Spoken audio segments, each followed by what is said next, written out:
Hey guys, hey from my home. This is Teacher Nick, and I am going to talk to you guys today about pickling food.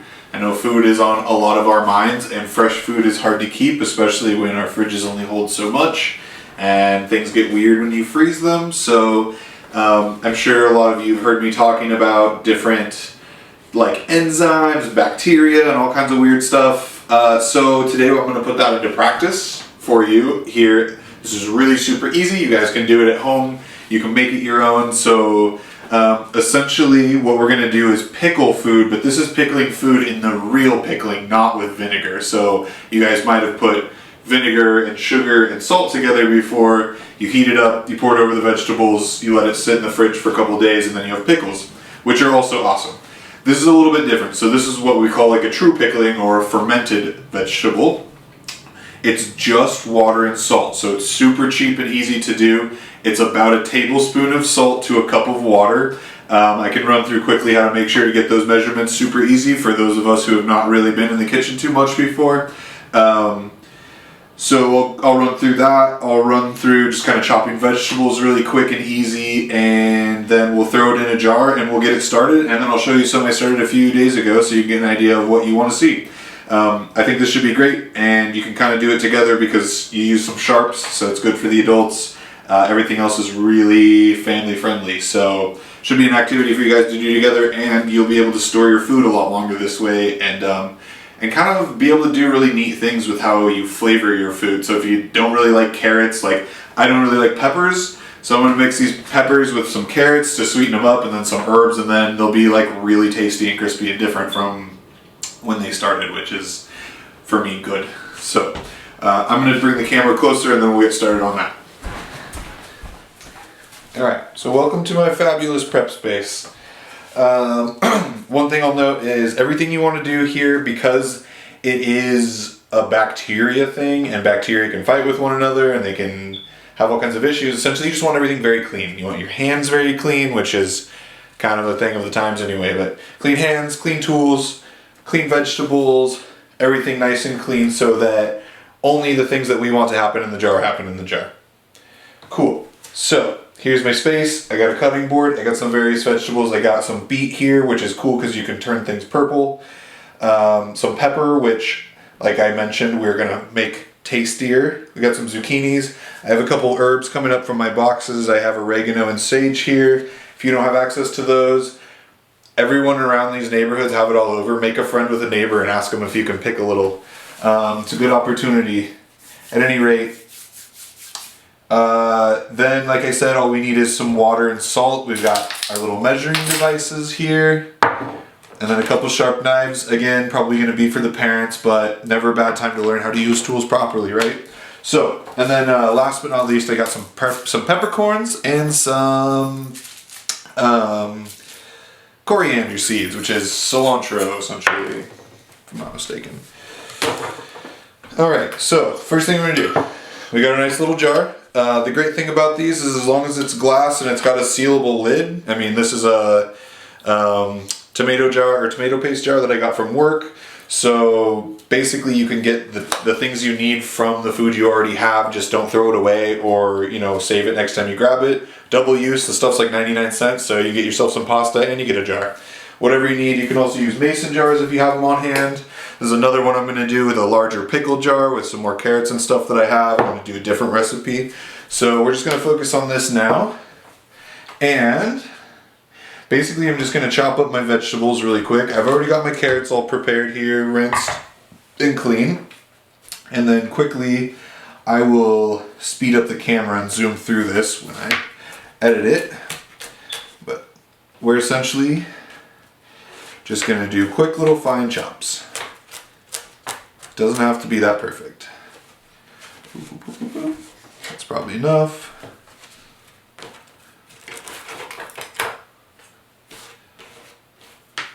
That can just be that way.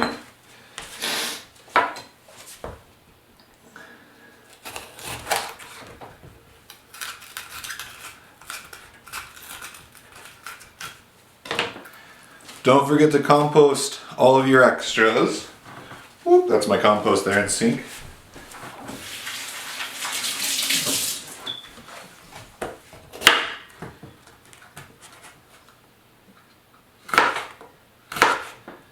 I like these in strips. I think they're best for pickling this way. So this is the way I cut them, but you don't really have to cut them any certain way.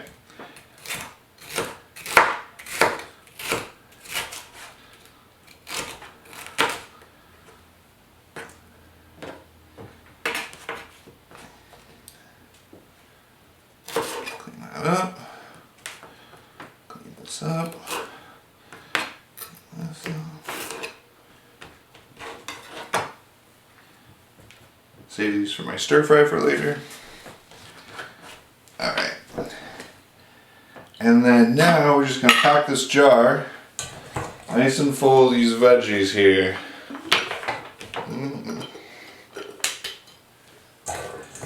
Kind of helps if they all lay together, but it's not necessary.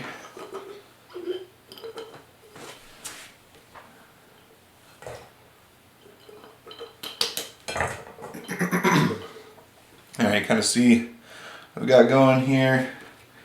Sorry if that's out of focus, I can't see my camera.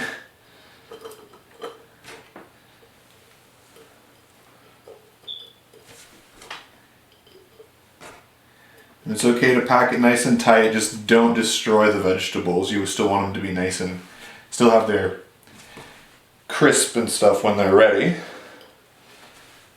So we'll just pack this all nice and tight, like so. Use a couple more carrots, stuff it in there. Alright, for the sake of this video, that should be enough. It's nice and kind of stays in there for the most part. And so next we're going to add our salt water. So again,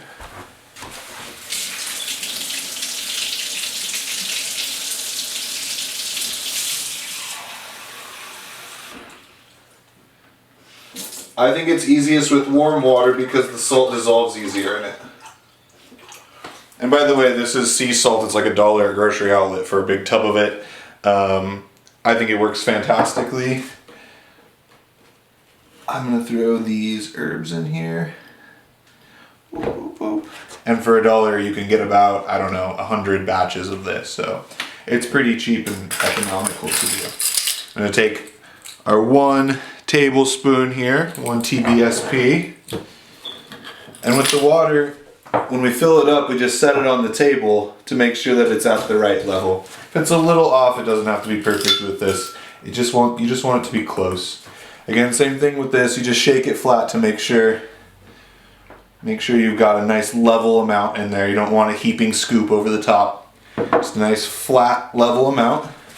You'll dump it in, and then we want to stir this in so that the gray goes away. You can see that it's really gray right now here because the salt hasn't dissolved yet. So we want to go ahead and stir it in. And that's why I say I like warm water better, because the warm water helps the salt dissolve faster. You'll see it go clear here in just a second. We just need to agitate it a little bit. And obviously you can do a lot more at a time. You can do it in a jar if you'd rather shake it and stir it. You know, you just do 4 tablespoons to 4 cups of water or whatever you want. It's a pretty simple thing to scale up if you want to do larger jars and things like that. So now you can see that for the most part our water is nice and clear. So we'll dump that in. It'll probably be about 2 batches worth here.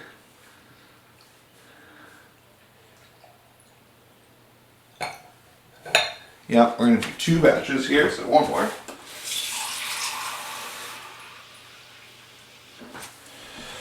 Alright. 1 more scoop.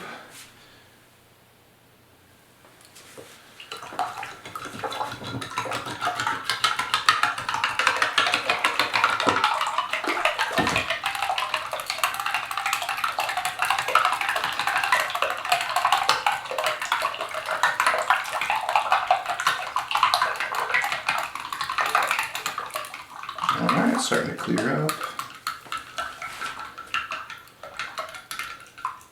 It won't be totally clear, by the way, so don't overthink it. It just gets mostly clear. So there we go, about mostly clear. I'll go ahead and dump that in on top. And so what's going to happen here is the salt and the water are going to interact with the the bacteria that's already present on the vegetables. What that's going to do is create a reaction that releases a lot of carbon dioxide. So it'll make this actually fizzy, and it'll make these make that bitter it's going to lower the pH. It's going to get more vinegary, though it's not actually a vinegar. It's going to get more acidic is what I should say. It's going to, as those guys work and release carbon dioxide, it's going to get more acidic, so it's going to get more sour. But if you do it for about a week, it'll leave them crisp. You can do it more or less if you want. When you're all done, when you're at your position of, when you're at the place where you're ready, you like the taste, you like the texture. Obviously they're going to get softer the longer you go, so you want to keep that in mind. Once you're at a place you really like what you have here, then you go ahead and just put it in the fridge. And that'll basically halt the reaction for the most part, and they'll hold for, I'm not going to say how long they'll hold, but for me, they've held for a long time. Some people say a month, some people say 3 months. I've, had pickles that are just fine for a year. So it's kind of at your discretion as you see kind of how do they look, how do they taste, how do they feel, as to whether you think they're ready to go or whatever. But it's kind of hard to mess up, to be honest, as long as you do everything clean. And then what we're going to do is the last thing is we want to make sure that everything stays under the water, because what we have going here is an anaerobic reaction, which means it doesn't use air. So air can spoil this because the things can react with the oxygen. It'll change the reaction. That's not what we want. We want to make sure the air stays out of there for the most part. So for me, I tend to fill my jar up just a little more, so it's pretty close to the top. And then there's a few different ways you can do this, but what you want to do is find something to weigh all this stuff down so that it's not touching the air. So everything is completely under your brine, and that is, your saltwater solution is called a brine. So we're going to weigh this down. I'm going to make something really fast, weigh this down. Basically, I'm just going to cut a piece of plastic from another food container that's in my recycling, and then I'm going to put something heavy on it, like a little stone or something like that. I'm just going to make sure it's really super clean. I'll show you that here in just a second, and then I'll show you one that's done. All right. So last steps here. We've got our vegetables in, we've got our brine mixed in, we've got our herbs for flavoring. I went ahead and added some peppercorns and coriander seeds for flavor. So the last thing we're going to do is figure out whatever our quote-unquote lid situation is going to be. And I don't mean the lid on top, I mean the lid that's going to hold them down under the water. I took a piece of like cupcake trash that's just like this kind of plastic non-recyclable stuff, and I just kind of traced out a piece that was a little bit bigger than the ring, kind of almost as big as this but a little smaller, and then just use this kind of little flex point here. I'm not sure how well you can see it because it's clear, but I'm going to use this little flex point to fold it in there, to push it down, and then this little peak of plastic my lid will naturally push it down just from being too tall. So I'm going to slip it in there just like that, you see? And then see how that pushes it all down in there. You can see how the brine has covered everything, except a few seeds and things which aren't of too major of concern. And then you want to take your lid, throw it on nice and tight. Make sure all your veggies are nice and down under the brine. And then the last step, or you can do it ahead of time like I did, is label everything. So carrot and green pepper, saltwater ferment, and then the date. So I know that in about 5 to 7 days from this date, this is going to be ready. That being said, you can taste it along the way. It's not going to be bad. Nothing's wrong with it. You can try it out. You're going to have to burp them, which is I'm going to explain next. So it's okay to try it along the way to see how you really like it for yourself. I'm going to go find a cool, dry place for this to sit while it ferments. So you don't want it in direct sunlight. But it doesn't have to be in the dark. You just kind of want it somewhere where it's out of the way, where it's not too brightly lit, because UV rays kill bacteria. We don't want that. So I just have this great storeroom behind me. I'm going to throw it back there. And then I will show you these. So these were done 2 days ago. I started them. This one is cauliflower with some beet. As you can see, I'm kind of staining the cauliflower pink as we go here. I used a little bit of beet. Sometimes I use more, it depends. And then this is just directly with carrot, and then I just used some cabbage with a stone to hold it down. So it's a little bit different lid than the plastic one I just made. It's just natural, just with a leaf and a stone. There's specific little things that you can use for it, but we're talking about trying to repurpose things here, so I'm not gonna worry about talking about that right now. You can look into it if you want. They're called pickling stones, and they're really cool. So, now what's gonna happen is, like I said, it releases carbon dioxide. I'm not sure if you can see these little bubbles here coming off of these guys. It's kind of foaming up and fizzy, but you'll be able to feel it in the lids as they push up. What you wanna do is put pressure on the lid, slowly open it. That one wasn't too bad, it was only just a little bit. You want to just kind of slowly open it, let the gas off, and then reclose it, and that's it. Same thing here. You just hear that little psst, and that was it. So you want to make sure you definitely do it first thing in the morning, because overnight they can build up quite a lot of pressure. Other than that, I'm starting to be able to smell that one, it smells good. So other than that, I think that's really it. And from there you can kind of just do whatever you want and explore with it, which I think is really cool. Here, I'm gonna go ahead and bring you up here. So yeah, I think the great thing here is that you can kind of just explore with it. You can add whatever you want as far as spices and stuff like that go. Try different things, see what works. It's kind of a low risk thing. If it fails, it's not that big of a deal. Just make sure that you off gas them. Again, there's another product you can put on these jars. It's like an automatic little burper. Those things are cool too, but not necessary. Again, just keep an eye on it. You're gonna be home, so. And I hope that you will all enjoy this. Let me know how it goes and send me your recipes if you try anything cool, if you come out with anything cool. Send me photos if you explode any jars on accident. It can happen. Other than that, stay safe, keep those hands clean, and stay sane out there, guys. I miss you.